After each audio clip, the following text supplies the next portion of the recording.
రైతాంగానికి నమస్కారం.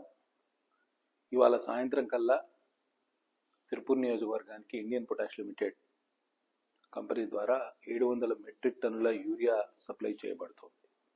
వివిధ రైతు వేదికలకు మరియు వ్యవసాయ పరపతి సంఘాలకు ఇవాళ సాయంత్రం కల్లా చేరుకుంటుంది. రేపు అగ్రికల్చర్ ఆఫీసర్లు ప్రతి మండలంలో 5 నుంచి 6 లారీల యూరియాను సప్లై చేస్తారు. ఆదివారం సెలవు, సోమవారం బతుకమ్మ, సద్దుల బతుకమ్మ. కాబట్టి మళ్ళీ మంగళవారం బుధవారం ఇంకో రైల్వే వ్యాగన్ కూడా వస్తుంది, అప్పుడు కూడా యూరియా సప్లై ఉంటుంది. కాబట్టి రైతులు ఆందోళన చెందాల్సిన అవసరం లేదు. ఈ గ్రాన్యులర్ యూరియాతో పాటు నానో యూరియా కూడా వాడండి. ఎందుకంటే స్ప్రే చేసిన నానో యూరియా కూడా చాలా బాగా పనిచేస్తుంది. వివిధ షాపుల్లో కూడా మీకు అది దొరుకుతుంది.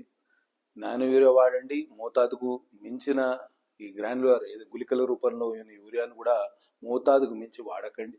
ఈ 2 సూచనలు మీకు ఇస్తూ సెలవు తీసుకుంటున్నా. జై హింద్.